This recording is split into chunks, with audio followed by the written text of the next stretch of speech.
Kylie Jenner ने youngest billionaire का title mark Zuckerberg से छीन लिया है और हमें हर साल नए नए बिलियनियर्स देखने को मिल जाते हैं। जैसे कि जेफ बेजोस जो कि अमेज़न के सीईओ हैं, उन्हें अब मॉडर्न रिचेस्ट मैन का टाइटल दिया जा रहा है। लेकिन सोचिए अगर सारे रिचेस्ट पीपल का लिस्ट तैयार किया जाए जिसमें शुरुआत से लेकर अब तक के सबसे ज़्यादा रिचेस्ट लोग हों, जो कि राजा, महाराजा और कॉन्करर्स को भी इंक्लूड करता हो। ये एक चैलेंज था कि इस तरह की लिस्ट बनाई जा सके, लेकिन कुछ हिस्टोरियंस की हेल्प से ये लिस्ट बनाना पॉसिबल हुआ है। नंबर 10 पर है हमारे पास Nizam of Hyderabad, his highness Usman Ali Khan. 1947 में टाइम मैगजीन के कवर पर सबसे रिचेस्ट मैन का टाइटल इन्हें दिया गया। इनकी नेटवर्थ थी उस समय $2 बिलियन, जो कि उस समय यूएस की इकोनॉमी का 2% था। आज के हिसाब से इनका नेटवर्थ हो जाता है $230 बिलियन। एक जेकब नाम का डायमंड जो कि $40 मिलियन का है, वह निज़ाम की ज्वेलरी का एक छोटा सा कलेक्शन हुआ करता था। वे उसे पेपर वेट के लिए यूज़ किया करते थे। सोचिए एक हीरा, वो भी पेपर वेट के लिए यूज़ किया जाता होगा।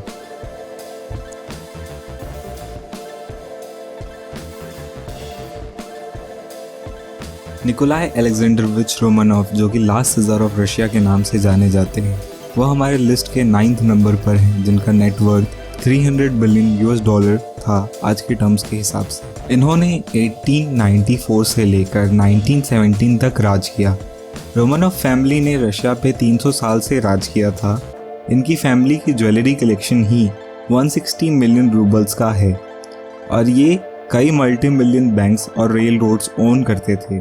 इनकी पूरी संपत्ति सीज कर ली गई थी बोल्शेविक रेवोल्यूशन में और तसार, उनकी वाइफ, उनके बच्चे और उनके वफादार कर्मचारियों का मर्डर कर दिया गया था 1918 में।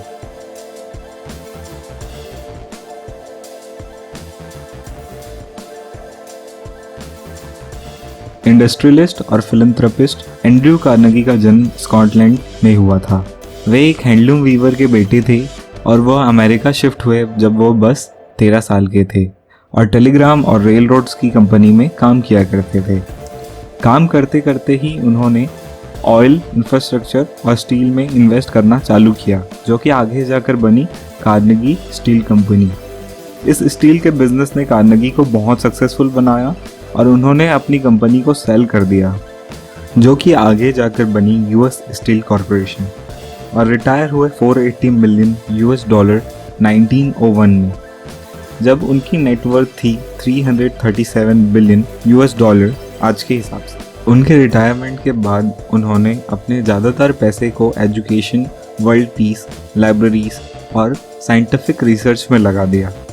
इनकी एक किताब बहुत ही फेमस है जो इन्होंने नेपोलियन हिल को लिखने को बोला था, जो कि थिंक एंड ग्रो रिच के नाम से जानी जाती है। डिस्क्रिप्शन में आपको पूरी डिटेल मिल जाएगी।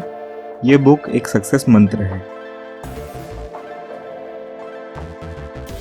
आपने इनके बारे में बहुत सुना होगा क्योंकि इन्होंने अपने टाइम पर अपने बिजनेस के लिए मोनोपोली क्रिएट कर दी थी। इनका नेटवर्थ $367 बिलियन का था आज के हिसाब से।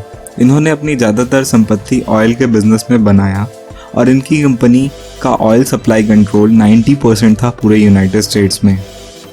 इनकी मार्केटिंग, इंटीग्रेशन और ट्रांसपोर्टेशन की स्ट्रेटजीज ने पूरे ऑयल इंडस्ट्री में रेवोल्यूशन ले आया था और इनकी कंपनी इतनी बड़ी हो गई कि 1911 में सुप्रीम कोर्ट ने कहा कि ये कंपनी एंटी ट्रस्ट लॉ का पालन नहीं कर रही है और यह कंपनी टूटकर 34 कंपनीज में बिखर गई और रॉकफेलर ने सारी कंपनीज में सबसे ज़्यादा शेयर परसेंटेज रखा और 10 साल में सारी कंपनीज बहुत ही प्रॉफिटेबल निकली।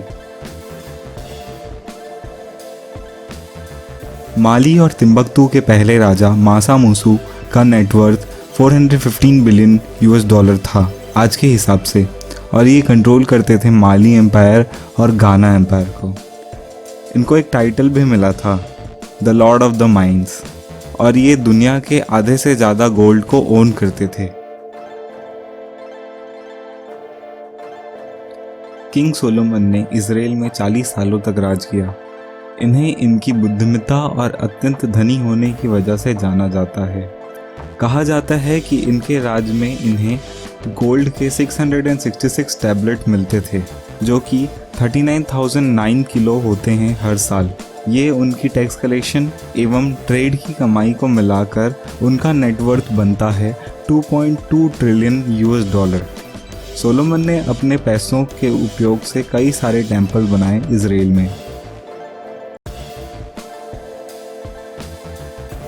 जूलियस सीजर के बेटे अगस्त सीजर को बहुत ही अच्छे से राजनीति और सेना षड्यंत्र रचना आता था। 27 BC में ये रोम के सम्राट बने और इन्हें रोम पर पूरी नियंत्रण मिल गया और पुर्जों की संपत्ति जो कि रोम की इकोनॉमी का 1/5 था, ये भी इन्हें मिल गया। ये सब मिलाकर इनका नेटवर्क बनता है 4.63 ट्रिलियन $। हम सभी बड़े हुए हैं अकबर और बिरबल की कहानी सुनते हुए, तो आप मुगल राजा अकबर को जानते ही होंगे। इनके बारे में मुझे नहीं लगता कि आपको ज़्यादा बताना चाहिए, क्योंकि हम बचपन से इनको अपने हिस्ट्री बुक्स पे पढ़ते हुए आ रहे हैं।